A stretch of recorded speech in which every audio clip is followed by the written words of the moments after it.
Fala galera, André Ferreira na área. Hoje a gente vai falar de inteligência artificial depois da vinheta.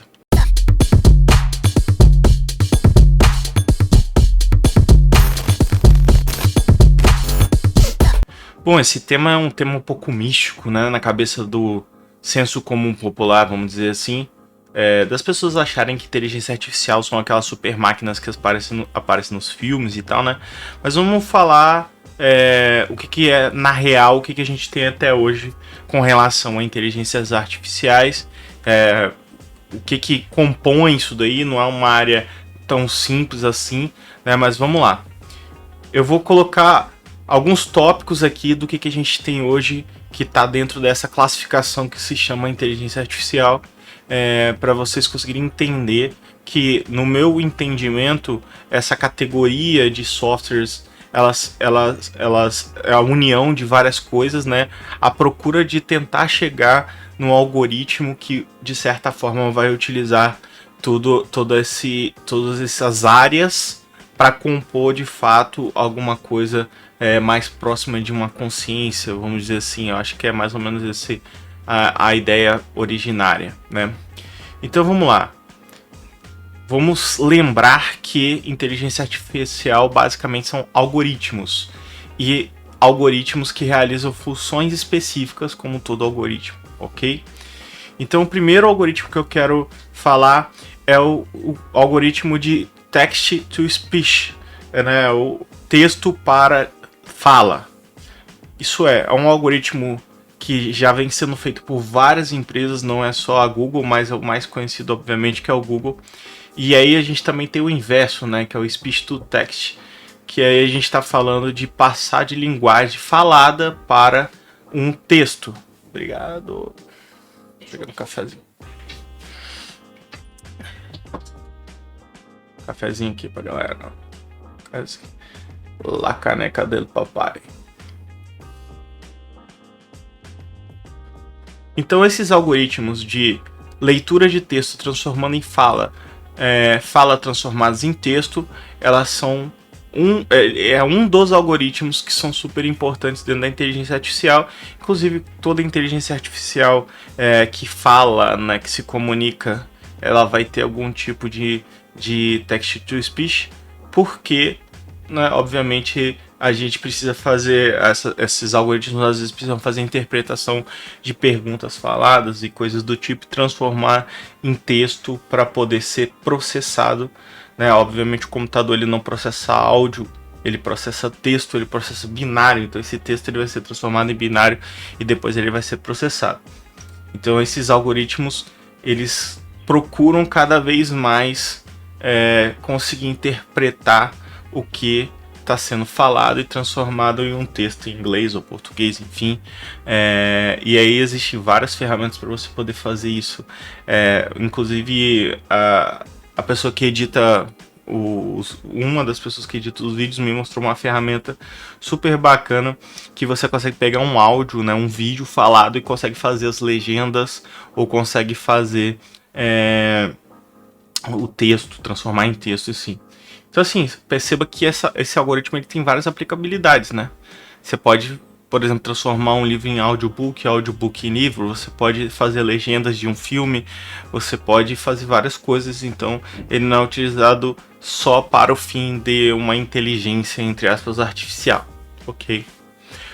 O segundo algoritmo que a gente tem dentro dessa parte de IA seria a interpretação de linguagem natural, né? O algoritmo de linguagem natural. O que vem a ser esse algoritmo? Esse algoritmo ele consegue ler um texto e ele consegue identificar dentro desse texto alguns padrões que a mente humana consegue identificar com certa facilidade. Por exemplo, você consegue identificar um endereço dentro do texto, você consegue identificar o nome de uma pessoa famosa, você consegue identificar o tom que aquele texto tem, se é um texto mais neutro, se é um texto mais crítico, se é um texto mais mais raivoso, mais alterado. Você consegue identificar nomes de cidades, nomes de eventos históricos, enfim, a interpretação da linguagem natural, ela envolve uma série de tags correlacionadas, e aí obviamente que o do Google é um dos melhores que eu testei até hoje. Assim, galera, todos esses algoritmos que eu tô falando para vocês aqui são algoritmos que eu já utilizei em algum momento, né? Eu já utilizei o text-to-speech, já utilizei linguagem natural e utilizei vários outros modelos também que eu vou falar ao longo do vídeo, beleza? Então, basicamente, o algoritmo de linguagem natural a gente utiliza para quê? A gente utiliza para poder fazer interpretação de texto de certa forma, ou pegar informações dentro de um texto de forma mais automatizada, um número de telefone, um endereço e por aí vai.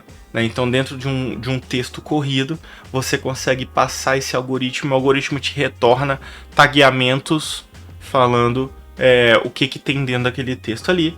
Obviamente que isso vai sendo melhorado constantemente de acordo com leituras e por aí vai, né? O próprio, se não me engano, o próprio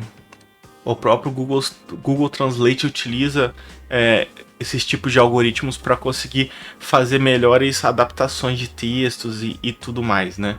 Conseguir fazer contextualização de sintaxe e tal. É uma análise mais morfológica e gramatical do que propriamente só detecção de padrões, porque tem várias formas de você escrever em vários idiomas diferentes, então é um algoritmo bem complexo, obviamente. E tem vários sistemas que tem na internet que utilizam esse tipo de algoritmo, por exemplo, o Watson da IBM e o Google Natural Language usa. O que eu utilizei foi o Google Natural Language para fazer uma análise de conversas de grupos de WhatsApp, enfim, basicamente foi isso. Para detectar, para ver se as pessoas estavam falando bem ou mal, se estava detectando palavras-chave ali que fossem interessantes dentro desses textos. O próximo algoritmo que eu gostaria de falar é a classificação de imagem. Existe uma ferramenta do Google chamada TensorFlow, que tem um pacote de várias ferramentas de IA que você pode utilizar, e uma delas é o Image Classifier. O Image Classifier, basicamente, você ensina ao algoritmo detectar padrões. Como que você faz isso? Você pega uma série de imagens e fala, ó, essas imagens é de cachorro. Você pega outras imagens e fala, essas imagens são de gatos. E aí você passa essa base de dados, né, dessas imagens para o algoritmo cria o que a gente chama de dataset, né? Como se fosse um banco de índice de padrões de imagem, e esse algoritmo é super legal, ele consegue detectar realmente vários padrões de posições, de raças diferentes, e isso não só se aplica a animais, obviamente, se aplica a qualquer tipo de imagem. E depois, quando você passa uma imagem aleatória que não estava nesse grupo de imagens testadas, ele consegue detectar por padrões previamente computados e classificar aquela imagem de acordo com a base que ele tem. Tem muitos estudos que utilizam esse tipo de algoritmo. Por exemplo, existem estudos para detecção de cânceres, alguns tipos de câncer e algumas doenças baseadas em raio-x, tumores e várias outras doenças analisando raio-x. O que é sensível nesse algoritmo, no meu ponto de vista, é que a amostragem que vai fazer o treinamento do algoritmo, ela precisa ser muito boa, porque se não for, ela vai gerar falsos positivos, que a gente chama, né? Mas eu utilizei esse algoritmo para algumas coisas, por exemplo, para classificação de produto. No Vigia de Preço a gente tinha uma base de dados de 150 milhões de produtos de N categorias diferentes, então eu tinha um modelo de linguagem natural para poder fazer classificação automatizada de produtos. Como é um algoritmo muito complexo e a quantidade de amostragem era muito grande, obviamente que a taxa de acerto daquilo ali era em torno de 50%, não era um algoritmo tão bom, ou talvez eu não tenha conseguido escrever de uma forma que fosse muito boa, mas obviamente precisava de uma revisão manual de uma pessoa para conseguir fazer a classificação. E existe N outras formas melhores de conseguir classificar um produto que não só pela imagem. Agora, obviamente que existem aplicações muito mais simples que têm resultados muito melhores, e tudo vai depender da forma como você instrui o algoritmo ali a fazer esse aprendizado de máquina que chamam, né, de machine learning. O próprio machine learning, vamos falar do machine learning aí como algoritmo, né, para que a gente consiga entender de forma mais simples o que vem a ser um aprendizado de máquina. Então, colocar como tópico aqui machine learning como algoritmo. O machine learning é um algoritmo, né, para quem não sabe. Ele é um algoritmo de ciclos. Então, basicamente, o que você programa ali dentro de um algoritmo de machine learning? Você identifica padrões de acerto para a máquina. Você fala assim, ó, esse aqui é o certo, esse aqui é o errado.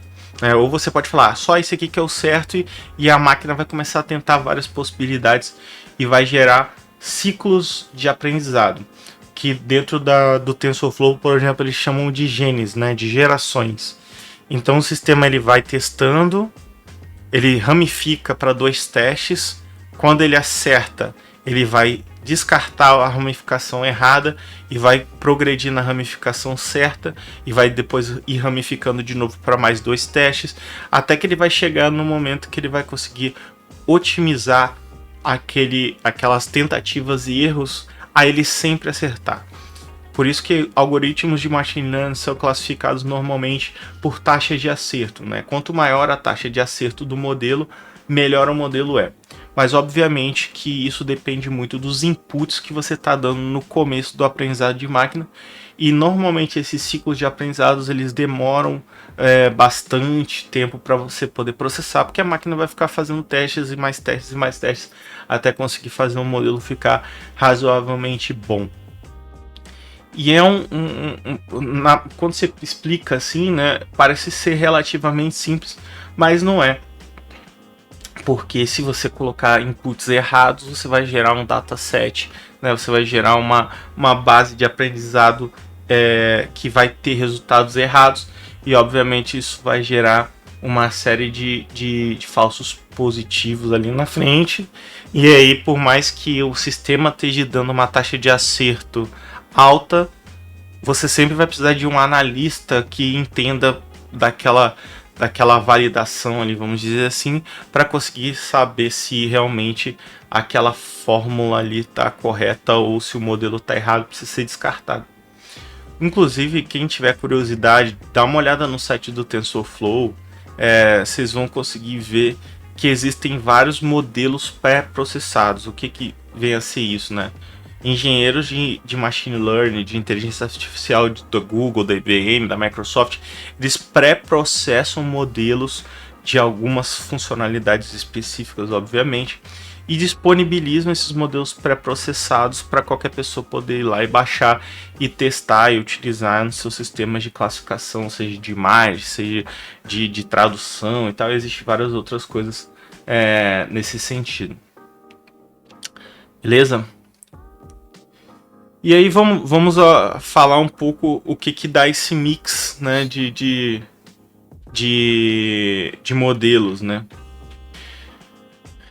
Quando a gente pensa numa inteligência artificial, nós temos a capacidade de conseguir processar e interpretar textos, a capacidade de fazer uma análise complexa desses textos, a capacidade de conseguir formular potenciais respostas para alguns questionamentos, e aí você tem um aprendizado de máquina sendo feito.